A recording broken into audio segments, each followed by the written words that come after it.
Do it. Let's do it. Okay. So today I think we're going to tackle some very vexing issues, the sort of dissociative cloud that I think surrounds a lot of people who are managing large catalogs, trying to corral royalties, assemble metadata, figure out all sorts of chores like playlisting, disparate streaming platform inputs from multiple countries, all these great things. This is what we're going to be digging in today. And as a special partner today, joining us with Digital Music News is Reprtoir, who is tackling a lot of these big issues and has a lot of intelligence and clients to share in this area. So let's dig in and figure out what the biggest issues are in this area, what the solutions are, what the future solutions might be. Let me just introduce everyone on this panel, and we can just start to dig in. Lara Angelil is heading up business development, sales, wearing many hats, also at Reprtoir. Welcome, Lara. Love to see you. Wonderful. Then Juvenal Juarez of Gerencia 360 Music. Hopefully I gave your name justice. Gerencia 360 is a regional Mexican music powerhouse, which is certainly a genre that is in the upward surges currently, and we hope to see big explosions from future regional Mexican artists exploding globally, so a lot of challenges there. Danny Dunlap of Beacon Street Studios, which is an incredible powerhouse of in advertising, music, synchronization.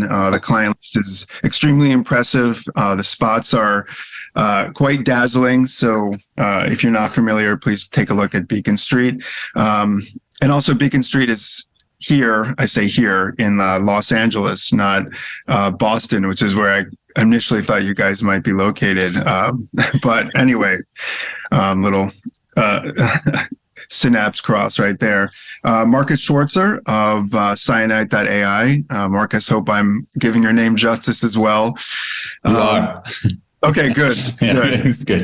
Yeah, I have a bit of experience with names like that. And also, so I'm Paul Resnikoff, and my name gets destroyed on a routine basis, so I try my best not to do it to others. But so Cyanite.ai is a pretty fascinating company. Markus, co-founder and CEO of this company. So I don't know where exactly to begin with the types of challenges that you guys are tackling, but everything from metadata, affinity, wow, you can dig into it. I mean, there's just so much more in terms of enhancing discoverability, metadata research, making sure music doesn't get stuck, finds the right fans, that sort of thing. So I'm sure there's a lot more to the model that you can talk about in your partnerships, but we'll dig into that as well. Awesome. Okay, so Yeah. That's the Happy to be crew. here. So I wanted to dig in and throughout this discussion, start to figure out what the biggest problems are out there confronting management, label owners, sync groups, any number of different companies, and how those are being solved. Because certainly with the explosion of streaming in the last 10 years and then digital within the past 20 years or so, we've really been confronted with a lot of different issues, some of which have been solved, some of which have just seemed to get worse. So let me throw a general question out there. In terms of headaches and big problems, what would be number one? Anyone just jump in. What's the biggest headache out there that you find yourself dealing with when it comes to managing your assets? I mean, I could right away jump in on that. I mean, Reprtoir primarily, our clients are primarily record labels and publishing companies. And one of the things that we're seeing a lot that is problematic is just, scattered metadata across multiple softwares, across multiple spreadsheets. In some cases, we're even still seeing some people having it in physical form. That's, I would say, a really big issue. Struggling also with new information coming in and not having a place to centralize all this asset metadata, centralize your audio files. And Additionally, kind of similar with royalty processing, having, royalty statements that are millions of lines, not having efficient ways of processing them, things like that. So yeah, I think metadata is a really big issue, managing all your information and additional information as, you're growing. And that's one of the primary issues that we're seeing all the time. And that we're also, I would say, focusing on the most with our clients, of trying to clean that up and trying to find workflows, trying to find solutions for them, So yeah. Yeah, touching on that, actually, or adding up to that is so that we've seen a lot of movement in terms of repertoire, like catalog being, switching hands, or catalogs being grown or growing exponentially just by insane content ingestion. The lowering the barrier of content creation. So the result of that is that a lot of catalogs have been growing rapidly, dynamically in the past, let's say 10 years. And also, you acquire a catalog or you sell a catalog all the time. So you're switching hands all the time, and no one really has an idea, especially if you're looking at a catalog north of 10,000 copyrights or something. No one really has an idea what they actually have in their catalog in terms of content, right? Roughly what kind of copyrights you're owning, but if there's an album number from some artist that hasn't been recording for the past 20 years and you own that, there's no way what kind of genre, what kind of mood that song is. But it's essential to really work your catalog efficiently, right? And also give your teams, let it be content, let it be catalog management, let it be sync, give them a reliable source of truth at hand so they can really maximize the value or the monetization from all of these copyrights that you own. And you don't even only owe that to your shareholders or something, but you also owe it to the songwriters, right? That you work every piece of music individually, and that you have the ability to leverage every piece of music.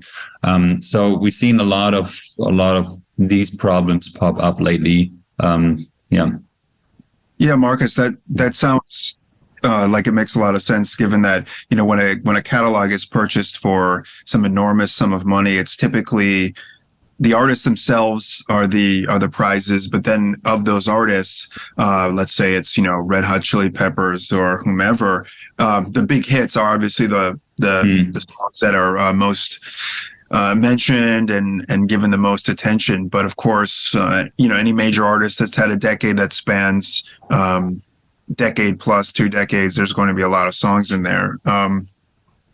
So are those songs just basically just sort of left in a pile? What happens to all of them in terms of maximizing opportunity, metadata, all of that? Excuse me. I mean, from an organizational standpoint I just wanted to also touch on what Markus was saying, is that I think, just coming back a little bit to the pain points, is that I think aside from the organizational standpoint of being able to, organize metadata, there's also just an issue of not being able to, understand your data or know the value of your information, of the assets that you have. I think that's another really big issue that we're facing. I think that obviously tools like what Cyanite, has brought on the table are now there to kind of solve that problem. That's one of the things. I think that tech solutions like Reprtoir are, partnering with Cyanite to be able to bring those tools on the table, but also focus a little bit more on the organizational aspect of things, of trying to also in some ways create a little bit of a standard. Because as Markus was mentioning, there's a lot of hands, catalogs are shifting hands all the time, and there isn't necessarily a standard of how to organize the asset metadata. And I think that tech solutions like Reprtoir are also in some ways creating a little bit of an organizational standard, which I know that Juvenal and I also talked about a little bit, that as the information is being put inside of these, tech solutions, you're also kind of learning how to add information that you may have not had before, because of certain metadata fields. So in some ways, there's a little bit of that aspect. But I just wanted to add that. But coming back to your question that you mentioned before, if you don't mind restating that, I just was slipping that in.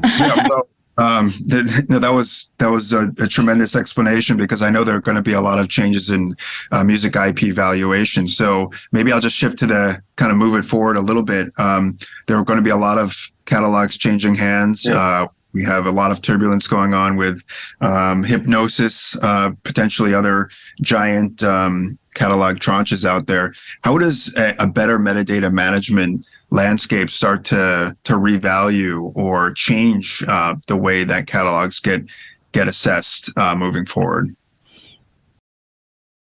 I mean, I can jump in on that a little bit.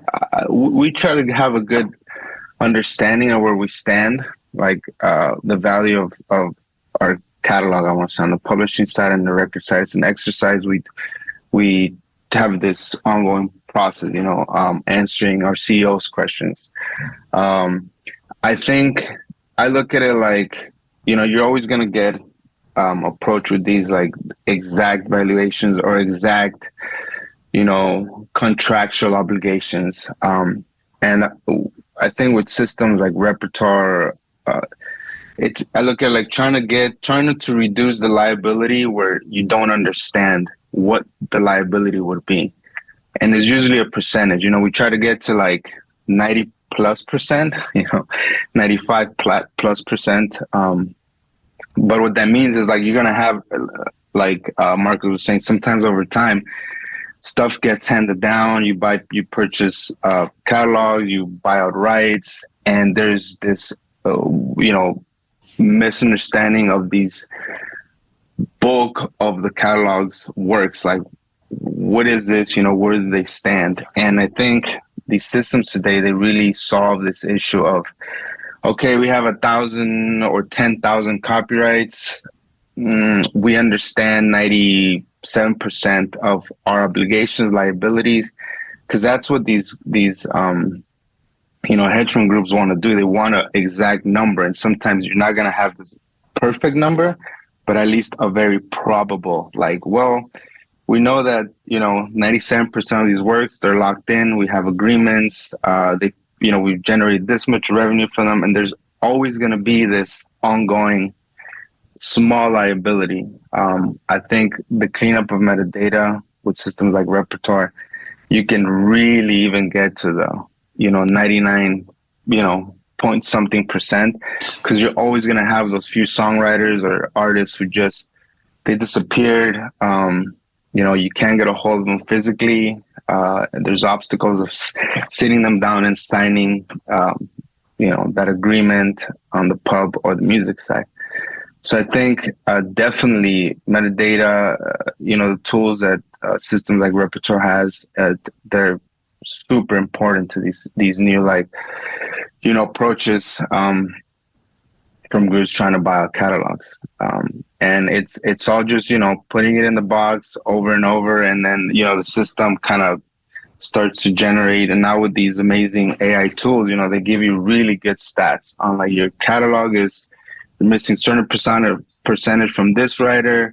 We see that there's, this percentage of contracts or co-pub deals, and where to work on and where to focus. But yeah, I think there's amazing tools out there today, helping, copyright owners kind of, I say defend themselves, but, have a better response when somebody's trying to acquire them or they get approached without just kind of receiving this ballpark number and not knowing really what the value of the catalog is worth.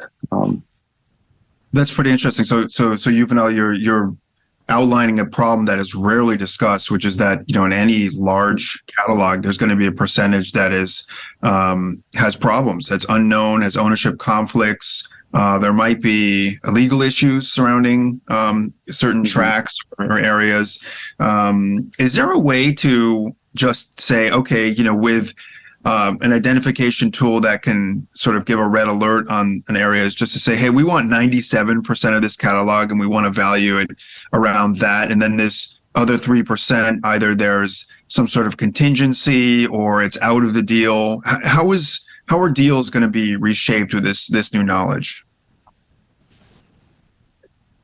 I mean, what in essence you want to do, the end goal is just delivering that same information. saying, look, this 2%, 1% of, or an exact number, 700 or 3 works or masters, this is the liability. This is what it has generated.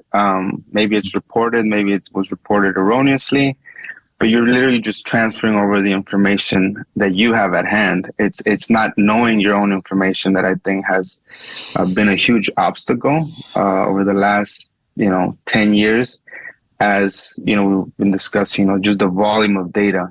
And then when you go across different sources, you're going to always leave this backlog. Again, it's always call it a percentage of liability. You're going to leave this backlog of kind of, I don't know, they reported to us, or you guess right. It's this composition, they confuse it for that master. But the end goal is that I think is just having an answer, a response, and to you properly value your catalog.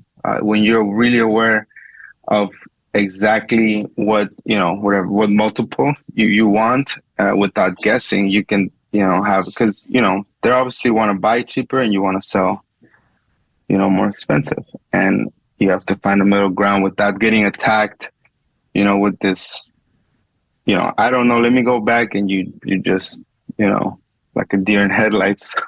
Yeah, well, it sounds like a good negotiating tactic, to come back and say, well, actually, we found this 3% of the catalog, or 6% of the catalog has these conflicts and liabilities. Let's work on the price. Interesting. It's funny, Danny, you are nodding your head. Are you thinking through more stories? I'm tracking everything that Juvenal's saying. It's really interesting.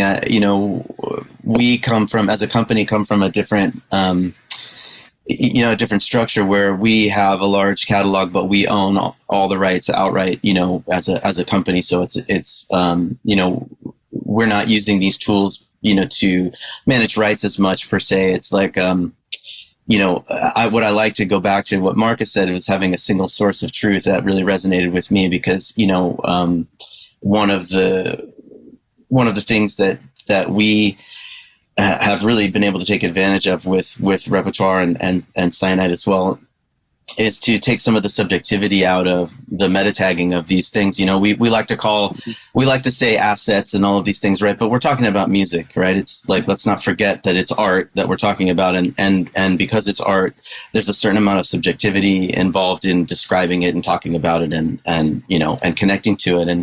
And these sort of, focusing the techniques by which we, attach labels and nomenclature to these pieces of music, it sort of does, saying, kind of back to what Lara was saying, is it does, standardize it in a certain way. And that's really, really powerful to, I think, the similarity of what everyone's talking about is this is big data essentially, and these tools are allowing us a 10,000-foot view and being able to interface with this large amount of data in a relatively easy way, much easier than in the past, which is super powerful. And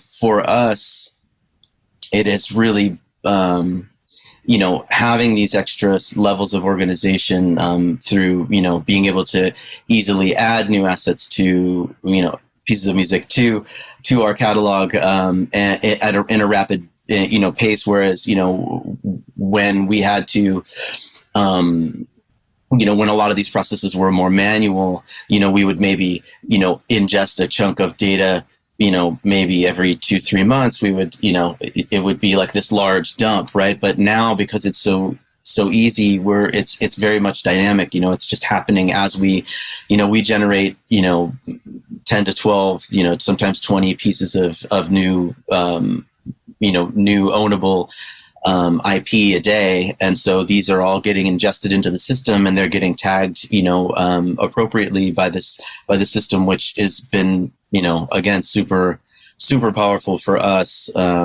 when we, get requests from our clients and are able to, deliver a variety of solutions, with the help of this metadata that, previously was only input by a human in their own subjective musical experience. And, and so there was a constant like, well, who tagged this record they thought it was cool, but someone else thought it was edgy, like these words, right? So it's hard to like, but now we've been able to really blow our IP wide open. And we've been, I can say, in the 4 or 5 months since we've come on board with these services, we've dug stuff out of the catalog that no one even knew was there, and it's out there making money right now. So, there's not really anything better than that.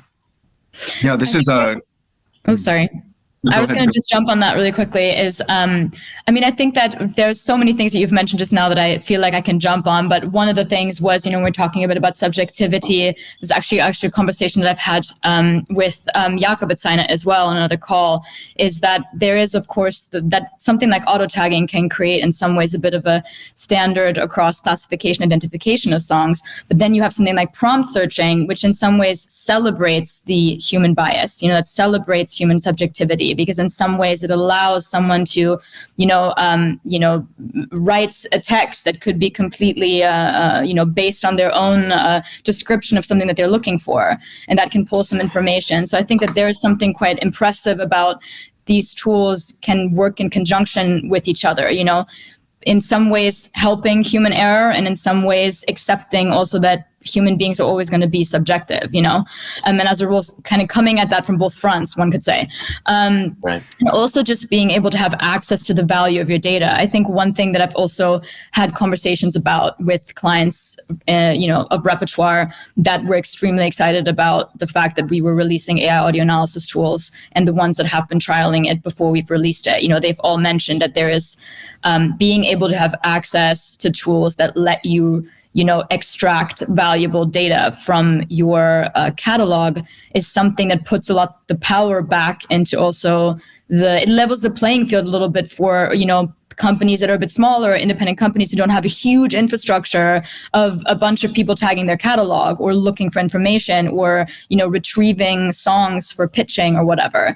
And so there is a little bit of something also quite like, leveling out that's happening a bit because of these tools. Like I find it quite interesting and a bit revolutionary that anybody can now make their catalog work for them right now. You don't need to spend years and years understanding it, et cetera, to start to maximize on it. So yeah, I think it's a very fascinating topic in the industry right now, and in tech right now. Absolutely. I mean, I was kind of, you said prompt-based searching, like I could go off on that. I mean, what these guys are doing with, leveraging these large language models into, and flipping them into search tools for this metadata, that it's going to change everything, in my opinion. I mean, it's like, I can't even say enough about that tech that Cyanite's developing.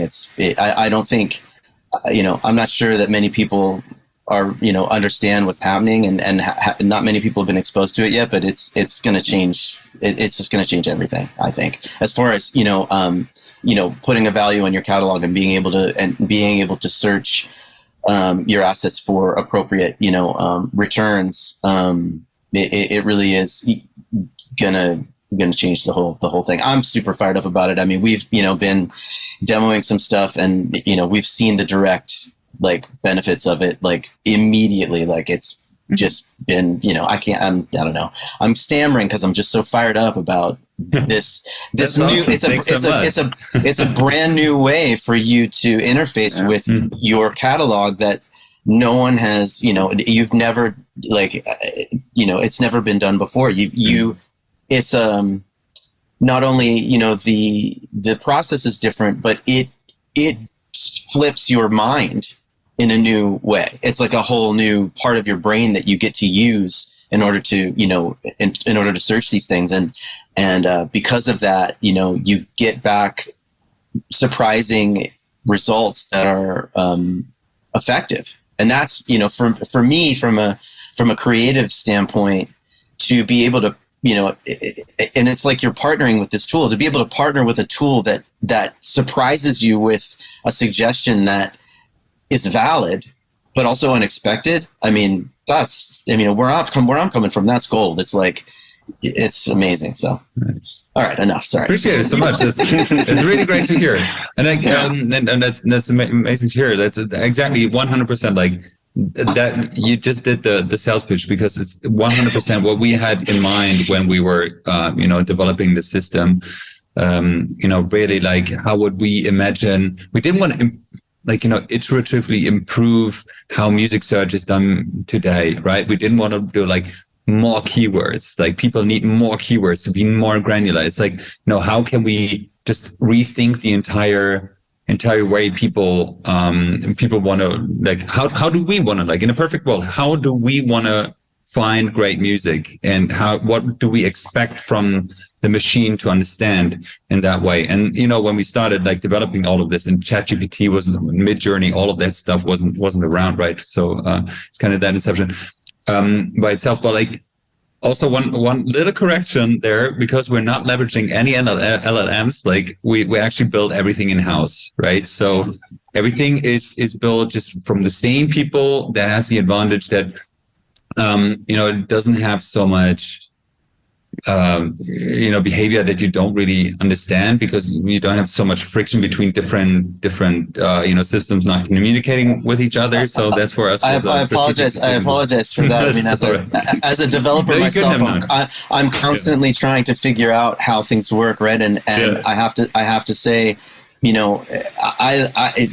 it's very, because I'm so kind of on the inside, it's always a treat when something seems like magic. And like what you guys are doing to me, I mean, I have my theories on how you're doing it, but like, it's almost like I don't want to know. I mean, the only thing that's wrong with it is that I wish we could be the only ones who use it. As much as I would like this to be a reality, I also have shareholders. Yeah, I think that's going to be a hard one. I think that because so many people are now, I mean, with softwares, and solutions like Reprtoir, who are also all, solutions like Reprtoir that are focusing so much on also making these tools available. I think that there is we're seeing a lot of interest and a lot of excitement around all of that. I think especially integrating it with, catalog management and integrating it with kind of an all-in-one solution. I think there's also a lot that's happening in that universe, But anyway, back to Markus, because I am actually curious where you were going to go with that. With what you were saying before, hear it straight from the horse's mouth, so to speak. What exactly? Sorry, I'm thinking like the technical background. We're talking a bit more about AI and a bit more about basically a bit more the structure of how it's built and everything on your end. A little bit the backstory of. All right, yeah. I mean, for like let me start with the call that, or like.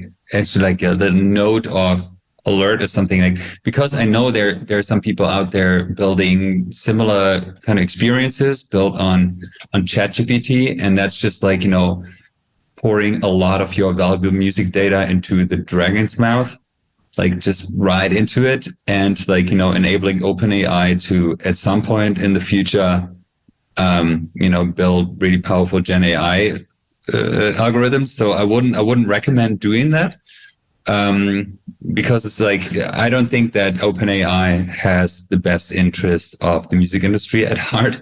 I think they have the best interest of themselves at heart. So that's just like, my text to like building experiences, building on top of that. For us, it's actually like, it really started with us all sitting together and imagining, we got a ton of like customers requests, and they wanted to have like, hey, can you do like these kind of like new instruments as, metadata classification, or, with similarity search, can you do this and that and all that?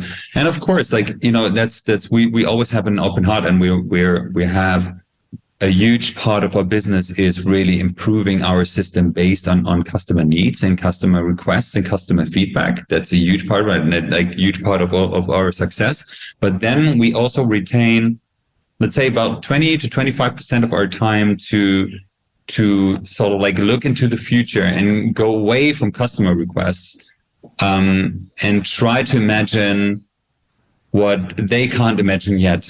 because they're so like, doing their job, and they have their workflows, and they've been building over years, and it's really working for them. And we're there to make it all easier, to make it faster, make it cheaper. And then there's the small part where we're thinking like, okay, like how can we flip the narrative? How can we just like think out of the box, like flip it all on top, and then come up with like new user experience, how we would imagine, music search to be working in a perfect world. And to be understanding that, it's like also we need to understand where like Cyanite is coming from, and we come actually from the fascination of music moments, right?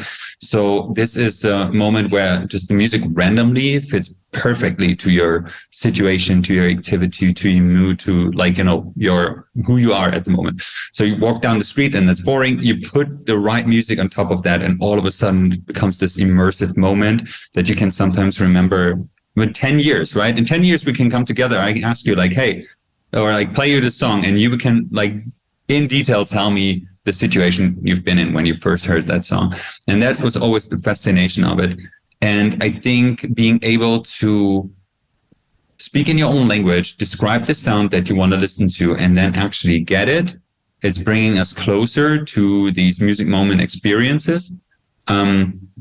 Then if you just have to go out and then try to translate your words into some keywords, and then, no, that's not the one, try to refine your search with keywords, and that gets you a little bit stuck. It's also very excluding, because you need to be, Danny, was touching on that before, right? It opens that whole new part of your brain. A lot of people come from a video background. They don't have that musical brain, they don't know how to like break down what video scene they have into musical keywords and then start searching, and to give them sort of a voice, to give them the ability to find great music and to just make better content, and also chase this like kind of music moment, right?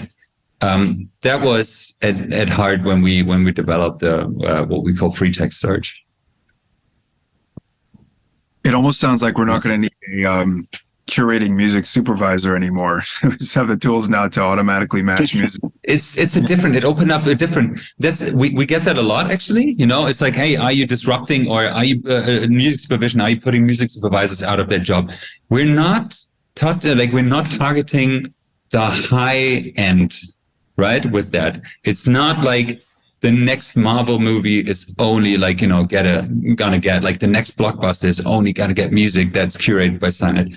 That is, I really honestly, I would love that, but I doubt this to happen. Like what we're doing is enabling the entire 80%, the lower 80% of content creators to find good music and actually leverage human copyrights for it. Like, leverage copyright, leverage licenses, let humans participate in the upside of that, and not like, let it all go to generative AI.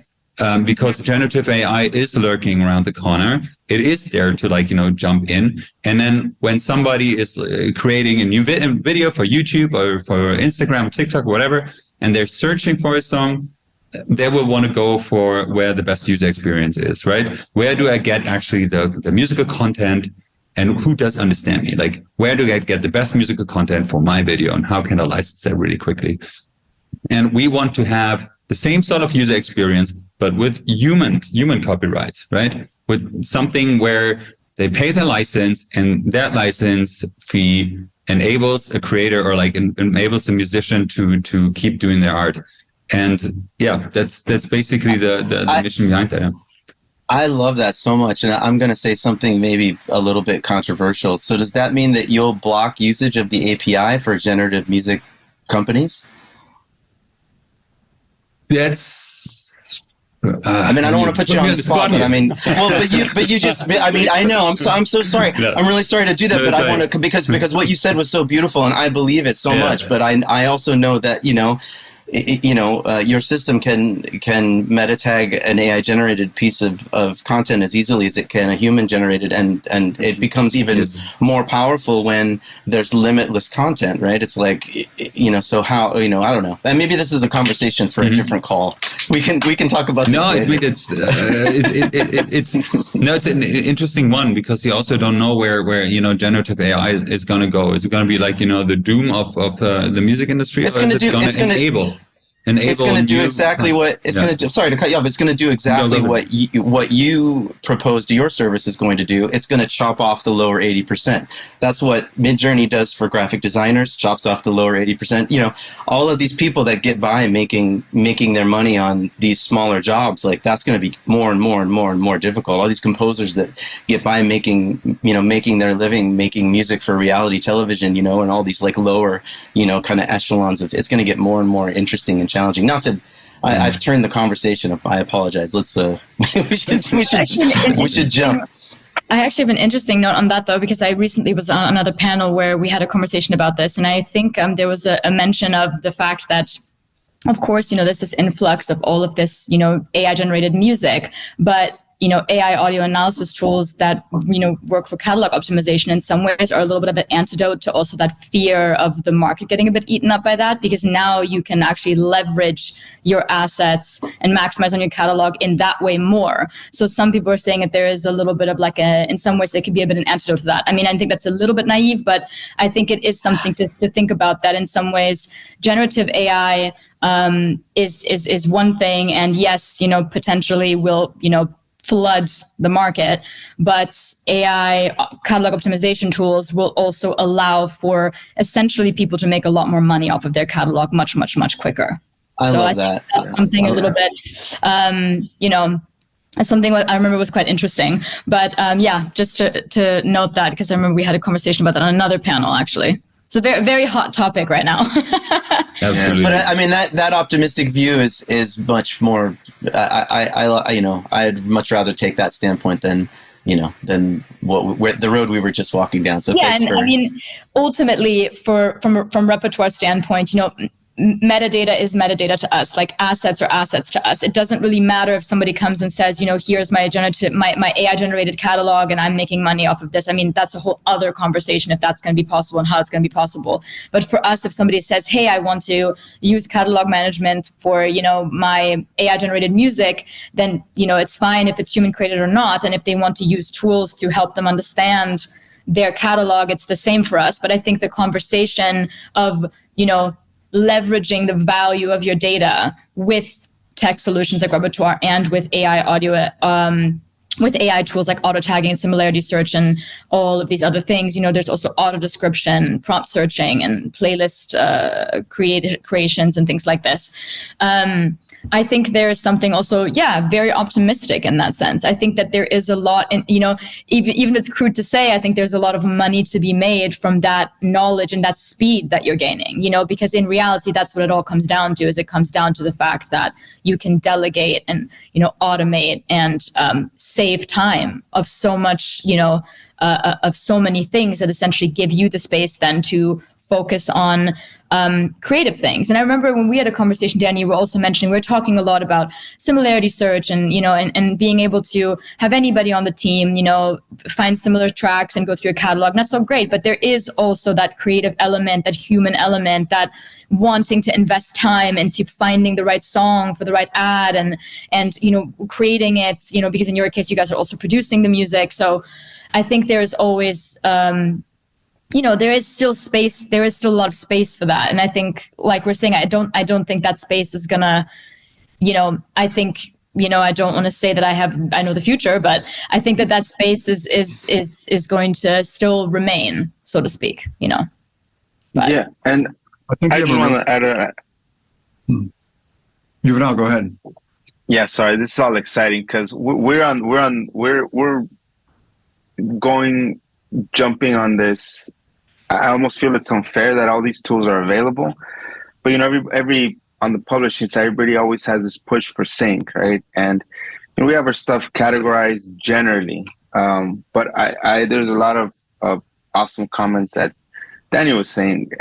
You know, this is, at the end of the day, it's music. It's made by humans, and I think some of these tools, Cyanite has and Reprtoir, that I have available for these, you know, copyright owners who've been around 5, 10 plus years, maybe, and even further, they have an advantage now where they can bring value to their catalog and in finding things that they forgot that were there. Maybe even on the composition level. Sometimes, I mean, that comment just shook me right now, because it's like I myself forget. I'm just like, I'm dealing with numbers, and yes, on the publishing side, there's a lot of creative sides, to getting involved. But at the end of the day, this is music, and sometimes I have to remind myself, like, what does this sound like? What is this? What does A15374 sound like? It to me is a number. It's like, well,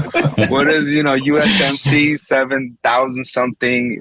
Some ISRC. Oh, I should check it out. And we're always we're evolving into this. I want to say there's a lot of music to be filled in music and TV and film, right? Movies, shows. How many thousand shows get produced, and I think this is a great time for copyright owners to have these tools. We're scratching the surface, and we've been in discussions of this next level tagging, because now genres they're easy to tag, but now when you get into emotion, and like you said, this is very human. I believe a lot of copyright owners having these tools available the next 5 years, and they're gonna start finding a lot of gems that might bring their catalog just these placements, right, for and kind of give them a boost of energy and motivation. And so we have talks about AI on both sides of the fence. It's a very exciting time in general, because I do believe they are tools right now, and today, we're still, the majority of it is still created by humans, and it's music at the end of the day. So we're excited of all these tools available, and we're always figuring out how we can implement them. But that's one point that I believe Daniel was making. This is music. Sometimes it surprises you what it finds for you, and myself too. We're just like, wow, that's right. I forgot this song. Forgot about this track. 7 years ago it came out. And this tool just proposed it to me, like, check this out, you should hear this. And so it's an exciting time. I think, just in a sync sense, sorry, just, what you said, Juvenal, just made me remember, it's really cool that this is happening at the same time that the market is shifting a bit as far as releases and radio promotion, and you get songs like Bloody Mary from Lady Gaga that's getting 11-year-old track that's like hitting the charts because somebody put it on a TikTok video. Like it's like the timing of things is becoming less important, which is really, really cool because of things like what you just said, to be able to find. I mean, for us, we never put a date on anything. Like I routinely sell tracks that are 15, 17 years old. It's not unusual, but like in the sort of kind of popular music realm, it's really exciting that the age of a track is becoming less relevant. I think what's interesting also, I think for, somebody like you, Danny, is that, like I've said before, there is the creative aspect, there is the caretaking aspect, and also like the music production aspect of wanting to make the right song and the right music for the right ad. And in some ways, I remember a colleague of mine mentioned something interesting. We said, in some ways, these like similarity search, for example, is almost like a second opinion. It doesn't necessarily mean that you're going to be using and relying on them all the time, meaning that like you'll say, okay, every single time I need to fulfill a pitch, I'm going to be using it in this way, in this one particular way. But in some ways, there is also like if you need to, maybe you've produced a song for it, but you want to, and they come back and say, okay, maybe you have something else, then that way you can use it to kind of give another option or something like this. I think in some ways there's a bit of this sort of, it can work alongside of you, alongside the creative part, as an absolutely tool, rather than the idea of it like becoming something that we're completely relying on. I think there is the creative aspect still. Absolutely. I mean, to back to what Markus was saying about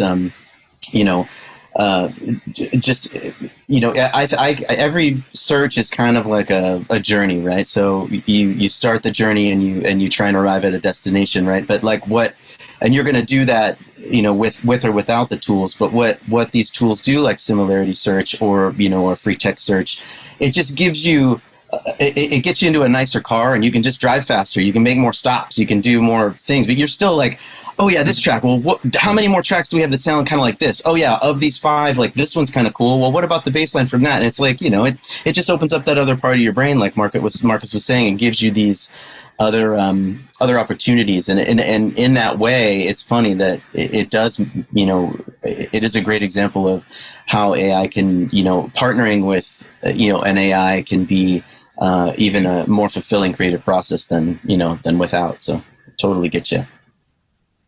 Yeah, Danny, I was going to mention that I'm already seeing this sort of implementation happening on the ground. As the occasional indulger in reality programming, there is a lot, as you know, there's a lot of space to fill. And I'm noticing just a lot of deep tracks from artists I've never heard of previously, or deep, B-sides from established artists filling scenes in really nicely.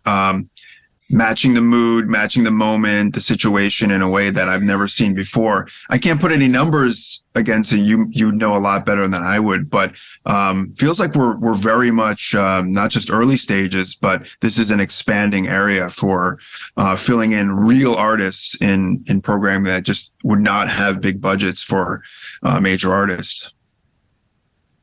Absolutely. Yeah, for sure. What do you guys think of I was also going to ask in this whole discussion, there seems to be a sort of tough and tenuous legal backdrop going on right now in which there's a big debate over what is fair use, what is copyright infringement. And currently, the only decisions we've seen so far are that courts have ruled that without human authorship, there is no copyright. So, generative AI cannot go out and secure a copyright. But the big debate is, what is the copyright surrounding the ingestion of all these works? So can I dump Jimi Hendrix's entire catalog into a massive machine learning program and learning system and then pump out something new? Is that legal? And there's going to be a big legal battle, I would imagine, maybe for years. Where do you guys see this playing out, and how this impacts the type of placements and work and type of work you guys are doing? I mean, Markus probably knows more about this than any of us, but I haven't been following it too closely. Like, I know that there, the first rearing of that notion, I think, was the Getty Images Midjourney lawsuit, and I'm unaware of any sort of decision with that. I mean, speaking to what you talked about, Paul, in reference to music specifically and copyright specifically, I have seen the ruling that a purely generative work is not copyrightable, but that begs the question: well, at what point is it copyrightable? How many overdubs do you need to do? Is there a number? If I add a conga, does that make it copyrightable? It's like, how do we quantify these rules that we're making? It's wild. It does get dizzying. So I'm really curious to ask you guys how much generative AI is in works that we feel are completely original. So, there are all sorts of generative AI components for, filling in all sorts of elements of a song. I spoke with an artist who's using AI repeatedly to help generate and stimulate ideas around lyrics. And then that isn't part of the copyright structure. The copyright belongs to that artist.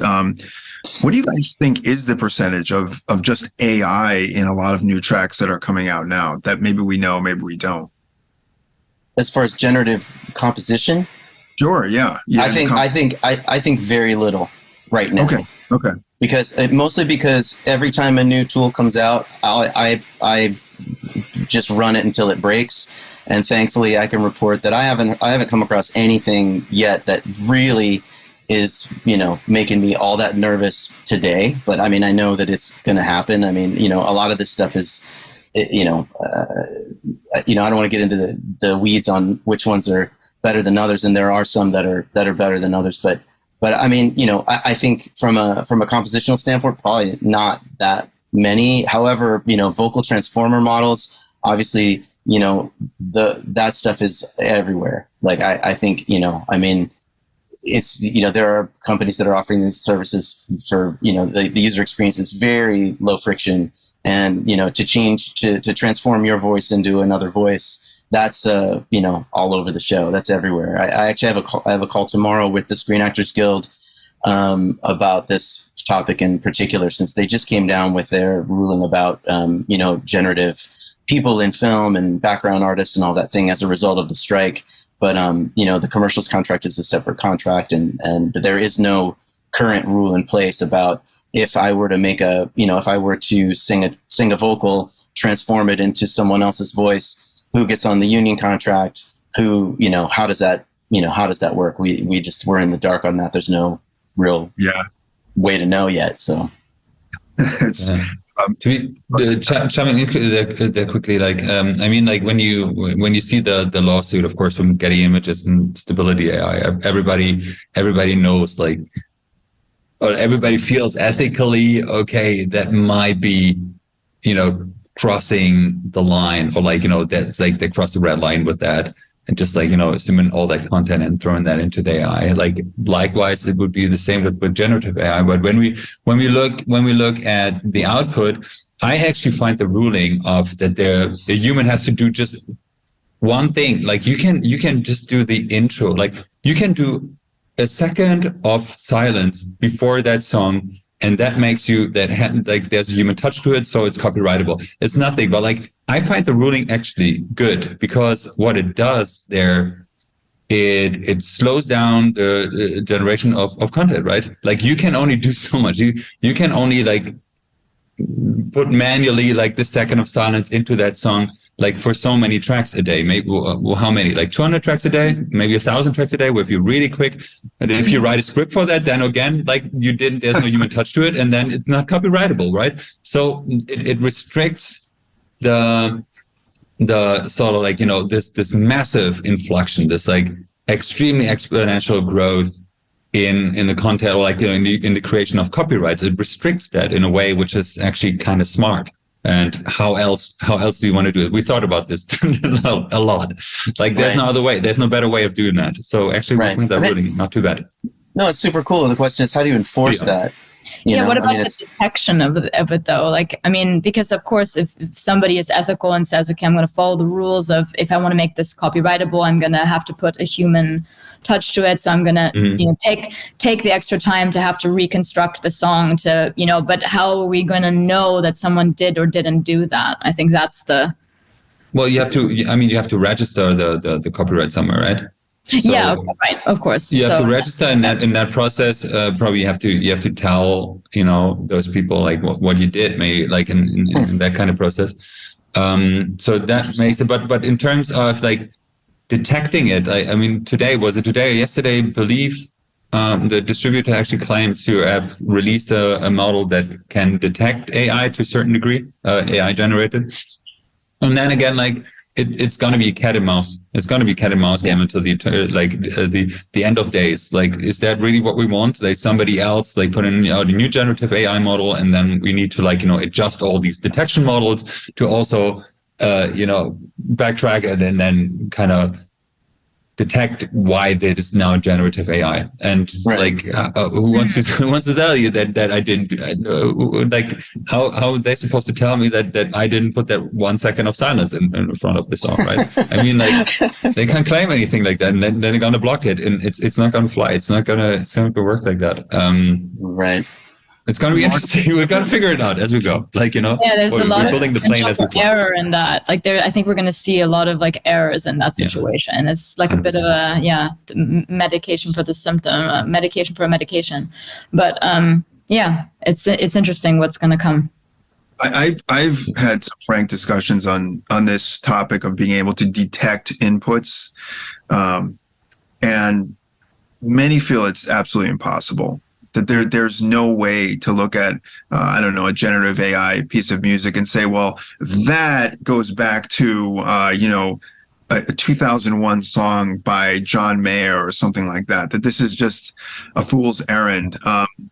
especially considering there's so many common musical elements. So I don't know, break down, a Jimi Hendrix album, and you've got all sorts of great blues licks and this and that, but how much of it is actually unique to Jimi Hendrix? Well, there are going to be certain elements there, but a lot of them are common musical elements. So it's debatable whether this is achievable. Not with these kind of models that are common right now, but there will be models that are more sophisticated also, and actually writing the song, doing an extra degree of songwriting in a creative way rather than reconstructing something that they saw in audio files. And then there might be a degree of the AI actually telling us hey, this is this particular playing style, like a guitar playing style, which is a Mark Knopfler kind of inspired playing style. And it can, that we don't know. But I believe that it will go towards that sort of development. You mean where it's able to where the AI is able to tell us also the influences of it, why it generated something like that. But today it's really hard to come by. I'm really curious to hear from you guys what you think happens to actually catalog IP valuation going forward, because we've sort of hit this inflection point in which the big giant boom time of 2020 and 2021, that feels over. Those 30x net publisher share multiples and that sort of thing seems done. Not that deals aren't happening. Where do you guys see catalog valuations going forward? And tying in everything you've spoken with earlier, how do you see a better understanding and information about a catalog playing into that? I think it's going to be extremely tough for a new artist. If big labels are looking into the past and then looking at proven copyrights with a proven track record, rather than maintaining huge overhead in their frontline departments, right? Looking more and more we see that in BMG, who are taking a totally different route than the major labels, where they really, they even claim that they have integrated catalog and frontline into one department. They don't distinguish between catalog and frontline anymore. It's all their music, which it's kind of from a point of view in 2023, it kind of feels intuitive, but apparently it is not. If you look from a case from a major label, but if these major labels, they have these frontline apparatuses, if they look more into the past to what are the copyrights where we can acquire, and Danny had used that example from a Lady Gaga track, and that is, on TikTok, it's not just some song that randomly pops up. It is a song that already has a track record, which reappears, right? It's all of the big hypes that we've seen on TikTok, or let it be everybody used that example, Kate Bush, right? That's all catalog. That's all catalog with a proven track record. It's not just some random album number. And it also again shows the power of sync and being able to identify that kind of catalog and then buying that. I think that's gonna be huge for a major, especially for the major labels going forward. And this let's say quote unquote war around wrangling around these kind of copyrights, I think they're just gonna inflate in value again, and we're gonna see it again. These maybe not 30x multiples, that was kind of mayhem, but right now we're about 10, 11 around, right? Correct me if I'm wrong, but going up to 20 just to see future opportunities, leverage future opportunities of licensing as well. I do believe that there's a sort of a second spring for that coming as well, because it's just so invaluable. A great copyright from the 90s or something, having that right now. Right. The recognizability, it's you cannot copy that. Yeah, the cultural equity, you can't manufacture that. Perfect word for that, yeah. Markus, it just feels like all of these out of left field explosions on TikTok. I agree with you. It involves a lot of catalog hits, catalog songs that were hits previously that really had good runs in the past, oftentimes, not exclusively, but Yes, yeah. which offers a very interesting case study. Is there any way to try to predict this, or to try to identify like this catalog has this potential, or is that I mean, I think that you could. Sorry, I was just going to say you just struck an idea with me, Paul, and this is something that we can work on together, Markus. is we could definitely make an AI that would up the probability of something becoming viral by scanning scanning video content versus audio content, and upping the possibility of something being a viral or a meme based on the success of prior data, and saying like, oh, this video has a higher likelihood of becoming viral if you use this type of music on it, because we know that because of the data, which is something I hadn't really thought about before, but someone's probably already doing that. Usually when I think of something, it's like 6 months too late. Yeah, there's already a lot of these social media platforms that are even internally looking into these kinds of things, like TikTok and this kind of stuff. I think there's so much data already on data analytics on social media in general, and the way that people interact and behave on it, that I could see that already being looked into for sure. I mean, we from a creative standpoint, as a little aside, when we get briefed, when you're speaking about TikTok, it's not uncommon for us to get a brief that says, make it sound like TikTok. Oh, think about that. Think about that. I'm really curious. Like, how do you interpret that? I mean, it's actually really like maybe there's a point to that. Like maybe there's a cultural phenomenon of some sort of, a type of music or style that is associated to TikTok and that particular generation. I don't know. Maybe that exists. I mean, maybe I'm too old now. I don't know. I think. I mean, from a technical, like from a realistic standpoint, I think it has a lot to do with arrangement more than genre. Or there is a formula. If you can extract any sort of formula from a piece of TikTok, popular TikTok music, there is an arrangement formula typically. That's the common thread. But yeah, it's always a strange brief, like, oh, like make it sound like the Backyardigans theme, or like or some Jason Derulo track, or or what is it that you want me to make it sound like? I guess that's also where the creativity then comes in, because you have to interpret what the brief is asking for, and then maybe direct the client in the right direction from there. But yeah, that's interesting. Wow, that's fascinating that you get that. Make it sound like TikTok. I like it. Yeah, there's actually some pretty interesting research out there concerning how the structure of hits has changed over the past 50 years or something like that. Long intros, the sort of, AOR classic rock long intros, no bueno, those don't really work. Quick, get to the point. On Spotify, people skip like crazy. The research, actually, I haven't seen any updates to it in the past 5 years. So TikTok may have further revolutionized, the sort of blueprint for making hit. But it is pretty fascinating to see how, yes, the structure of songs has certainly changed. I mean, streaming in general has definitely changed everything. Yeah. Yeah, I guess the structure of songs have changed because the behavior of how people consume music due to, for example, these social media platforms has changed. I think that's probably the reason for that, because we're, but yeah. And also, if the song is shorter, you get more streams. Yeah, exactly. Yeah, everybody wins in that way. Of course, don't get those skips though; those will kill you.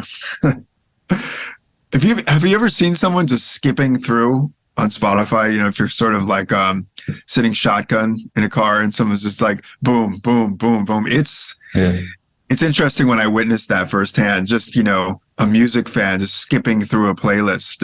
It can be pretty brutal.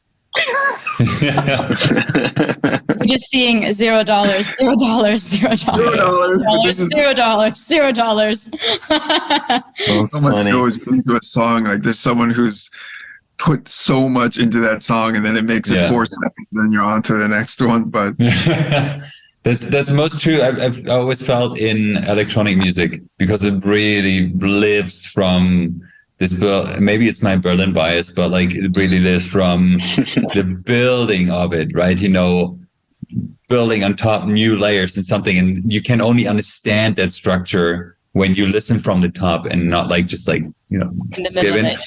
And that's maybe it's also a reason that why I don't have any data to back that, but just from the feeling of it, there are not so many like really like techno hits from TikTok. There's like some, so of course there's some like, you know, electronic dance, but more goes towards like the sort of like double finger pistol EDM kind of music. But not like, which I would put more in the pop category, but not really like, you know, kind of techno music or trance or drum bass or something. I don't know. Maybe I'm wrong. As a sometimes, how do you say, social media consumer, I will say that some of the more Berlin-based, how do you say, clips, those have a bit more of that.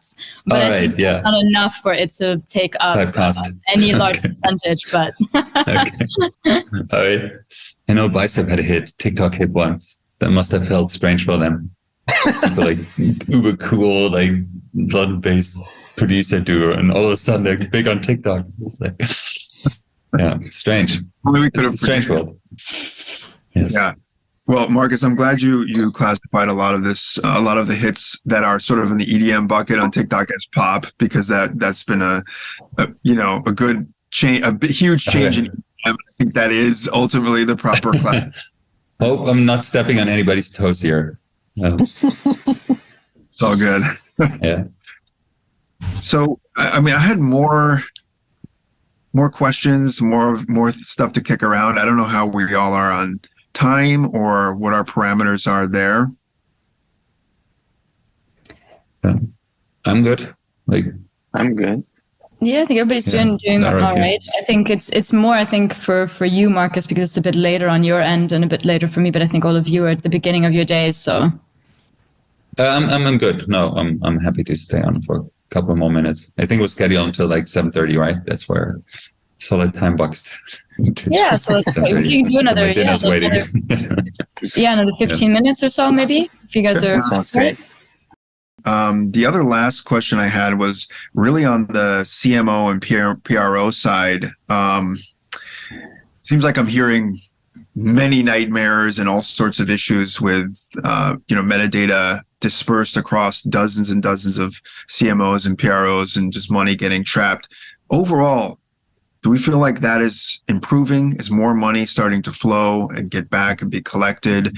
Or are we sort of still stuck in that mire of money that's all in these sort of black boxes in disparate countries and regions?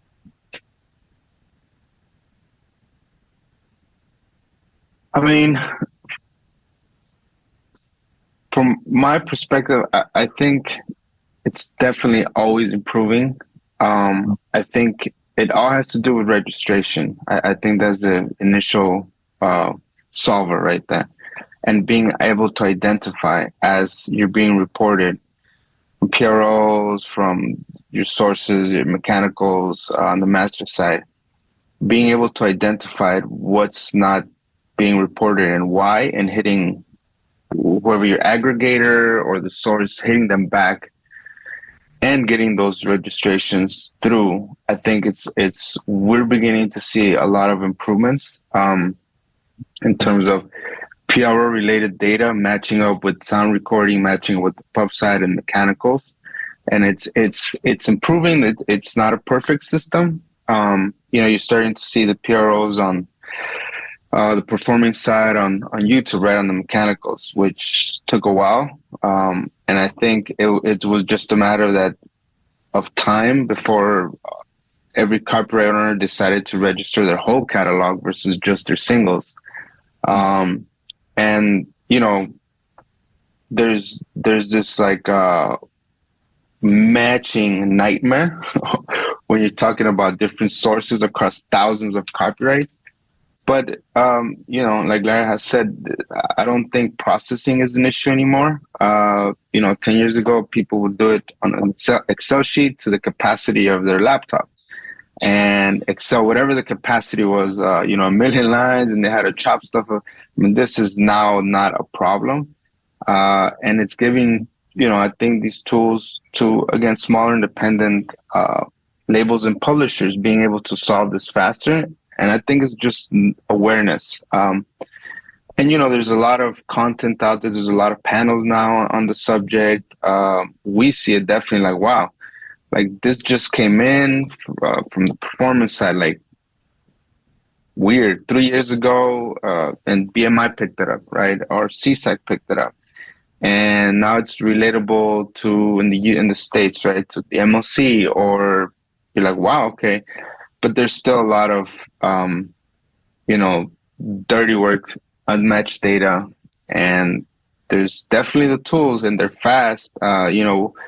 We've definitely seen an improvement in being able to identify that fast. Like, okay, our aggregator or this source, they're missing 300 copyrights, and they dropped, or why did they drop? And then, I think there's still, tools that can improve, and being able to connect with, I don't want to say the back end, and they're not going to offer it very easily, with PROs and societies to see that unmatched data and why registries are on hold and why there's conflicts. Usually it's conflicts. Usually it's, on the master end, to distributors, an artist distributing a master that they shouldn't have.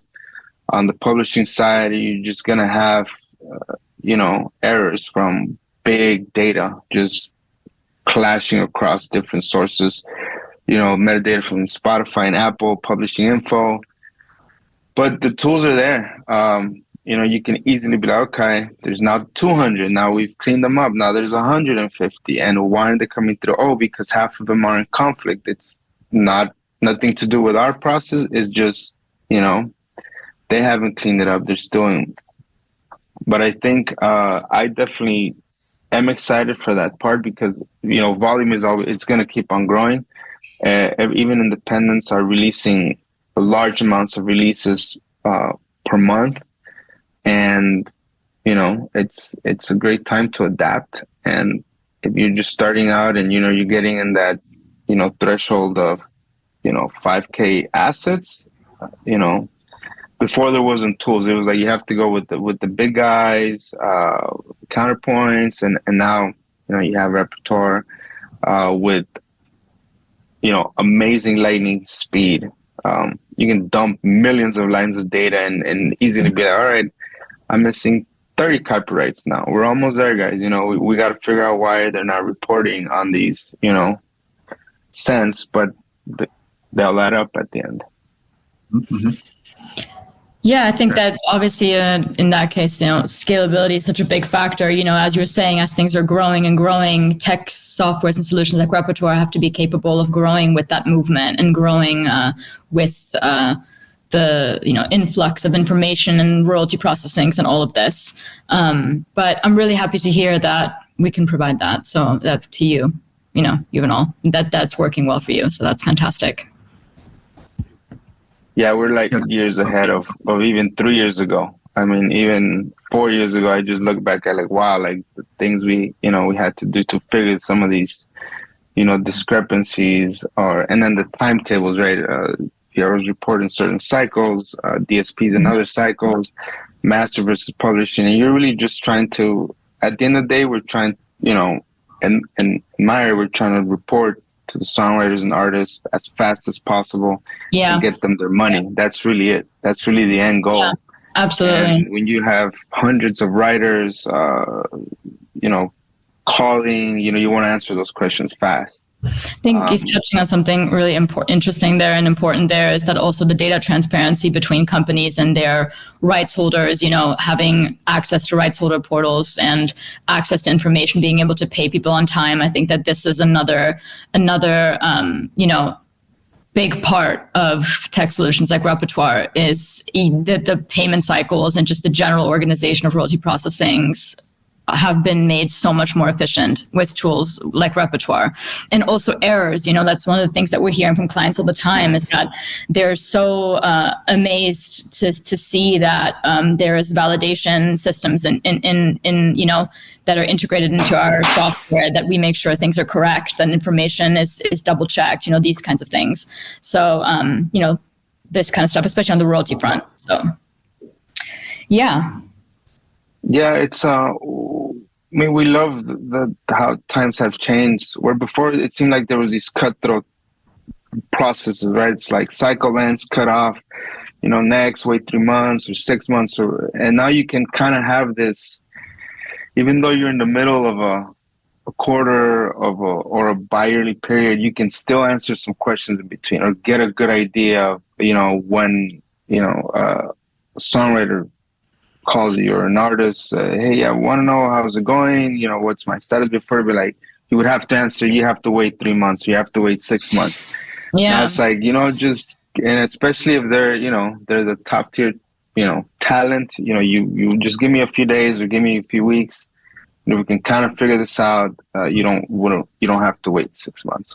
And with rights holder portals, what's kind of great about the transparency there is that they have access to their own portal and they can see all that information directly. There is a little bit of a trust that's being built between companies and rights holders, and there isn't that constant, frustration, of not being able to, get their statements on time or having no idea how much they're being paid and when they're being paid and all of this kind of stuff. So, I think it's also just helping a little bit create better relationships also between companies and their rights holders. Isn't as much friction. So yeah. Yeah, definitely. The relationships, that's a result of those, even though they seem very mechanical, those little changes and like there's a great thing Reprtoir does, that kind of segments what you're paying, what you're processing, and what you're in the process of, processing, right? It sounds redundant, and it gives you really a good, hold on where you're at in terms of for a specific client or for a songwriter or for an artist. Sometimes you just want to know their ending balance and they're going through a situation, and those relationships, they want an answer. And I think before, creators, they had to wait and didn't feel that response fast enough. And it wasn't because you weren't attending them, you just could not respond as fast.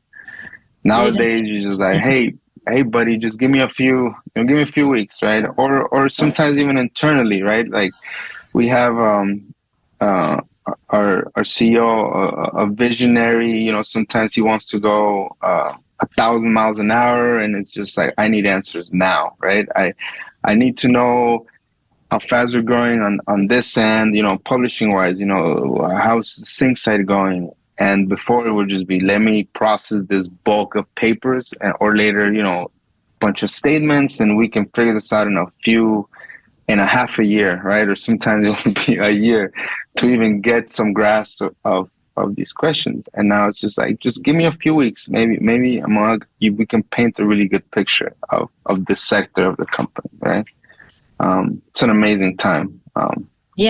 Transparency, knowing your data, knowing your sales data, knowing your asset metadata, like having access to all that information, and using AI audio analysis to have an even deeper understanding to retrieve even more. That's the world that we're in and growing in right now. So it's very exciting. Always nice when you can shave off years in the turnaround. Yes. That's funny. Yeah, back in the day, I remember these stacks. I don't know if you ever saw them. These stacks, they used to be this big. You would get reported. And you just ruler and a bunch of people just entering a line at a time, right? When you would get these, because they didn't have digital data files like they do today. And even then, that transition between, it was like half, maybe 2-3 labels report in paper and some in these weird files that there was no standard. it was just, yeah. I think also it's amazing though, because I think, with even now, I think we're seeing so much. That's the one thing that we always talk about internally, is that especially when we're dealing with like onboarding someone for royalty processing or onboarding somebody for migrating, we're realizing every single company is structured and has a different kind of disassociated way of doing it. It's like this is one of the things that's there is no real standard way of doing anything still, even if a majority of people are now have digitized everything. And so I mean, I think that's Reprtoir's goal, is to essentially stop that from happening. That's right. In that same breath, I just want to give you guys, Reprtoir as a platform, props that it deserves. As while you are trying to standardize, the data, the platform has enough flexibility built into it to really allow people to, to have their own processes to a certain degree. And that was really important for us early on. And it's really impressive how, we've been part of systems before where it's too rigid and you can't do the things that you need to do to run your business, but that has not been a roadblock with Reprtoir. It seems to have accounted for, a lot of things that, you might need to customize, and it's been a real treat. So thank you. Yeah, absolutely. Absolutely. I think that it would be naive to say that when we say, standardized is a strong word, actually, because in reality, it's more about, people that want to use tech solutions like Reprtoir, essentially learning the structures of what makes the solution possible to use, but at the same time, every single company will want to do things differently. Every single company has also completely individual backgrounds, because also we're global in the sense that we have companies from different countries. There's even sometimes cultural differences, you could say, of how they want to do their workflows or processes or whatever. So yeah, I think that there needs to be flexibility, and I think that also finding the right workflow with the tech solution like Reprtoir, and finding what works for you, and having the right support of being able to utilize it in the right way, I think that's extremely important. So yeah, standardize in a loose term, because nothing there is no 100% one size fits all sort of solution. Right. I guess. Yeah. That's great. That's just that you're even reiterating that just proves. I think everybody probably on this call has been thrust into some sort of a platform where it's just rigid. It is what it is, and you have to adapt, or you can't. You just can't use it. And it's just like I said, to say it again, it's just a treat to have the flexibility that you guys have built into the platform. So super cool. And in the same breath, I would say, like, I think the global vision of making an all-in-one solution is kind of also trying to solve that problem. Is, I think, instead of having one solution that is then also rigid, that also does one thing, I think that poses such a problem for the majority of companies, that also having everything under one roof, but also allowing for a little bit of flexibility. And like I said, again, support, and being able to, find the right ways of using the tool. I think that this is the global, vision of what we're trying to do, Awesome. We've thrown a term around, a common denominator. That's what I call it. That's how I refer to Reprtoir. Sometimes it's all there. There's a lot of there's a lot of ways you can adapt almost most copyright owners coming in, and also we're very thankful how flexible you guys are. There's been some changes where it's like, okay, well, there's tons of tools that you can really customize your process, and some companies can be stubborn, or they just been bringing over a certain process year over year. They're just like, this is how we want to do it. This is how we tag things. This is how we report. And usually, like, there's these super flexible customizations. And, I've been surprised where I've bugged, a lot of, I still believe it should have this. It should have this. I'm struggling with, and next thing you know, there's an update, and it's like, boom, it's there, right? And it's like, awesome. Right now, it's this globalized thing in the system. That's been really amazing. And yeah, I'm, we're loving it. We're learning a also like we're excited to jump over this whole tagging on the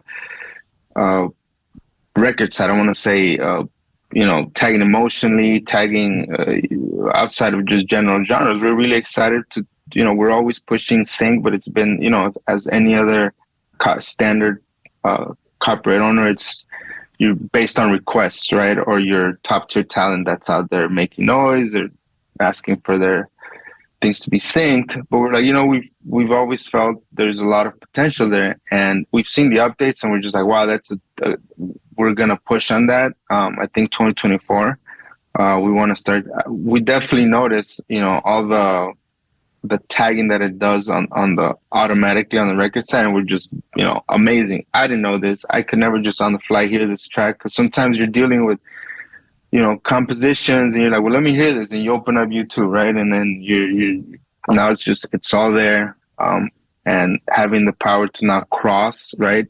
Our big thing is crossing record with pub, and just having that dynamic. We're excited, but it's a treat, and it's a great time.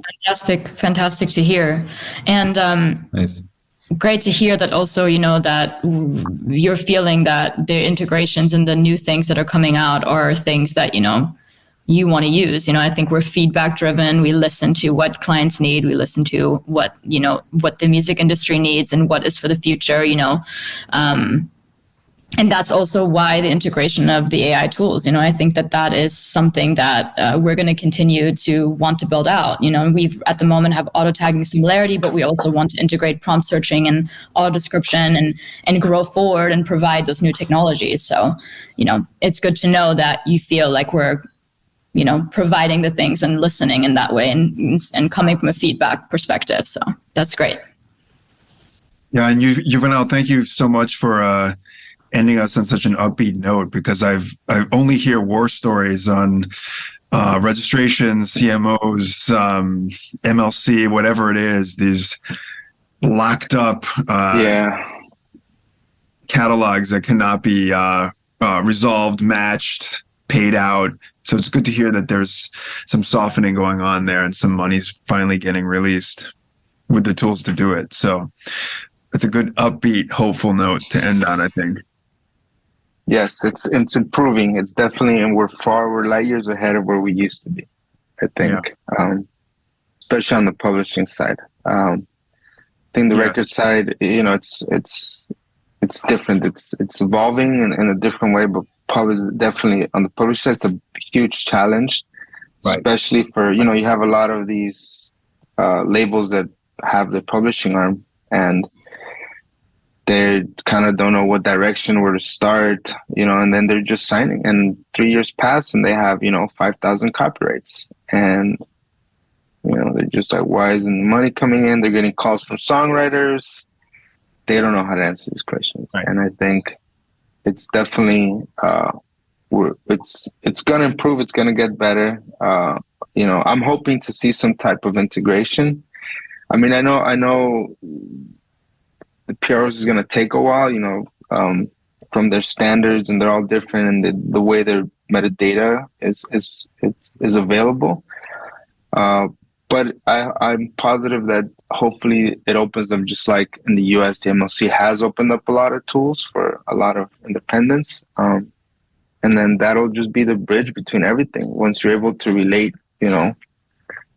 all metadata across all, ISWCs against ISWCs against ISRCs, against IPIs, against everything. We're just going to be in a perfect world where I know where my song is at, and I know where the track is at, and I know what the film it is, and this is what it sounds like, and, and have a description about the emotions, right? That would be That'll get us back to those 30x multiples. Yes. Yes. That'll do it.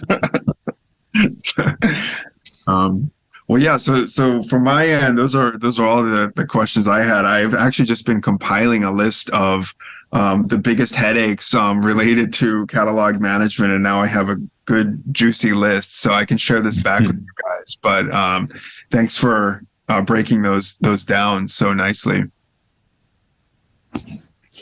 Yeah, thank you guys so much for chatting, and it's a really wonderful conversation. So thank you very much. Yeah, thank you all. So great to hang with all you guys. Yes. Yeah, likewise. It's a pleasure. Hey, thanks for putting this in. Well, I guess have a lovely day or a lovely evening. Very late. Yeah, you too. All across the globe. I know, right? Awesome. Yeah. All right, guys. Have a lovely night. All right. Thanks.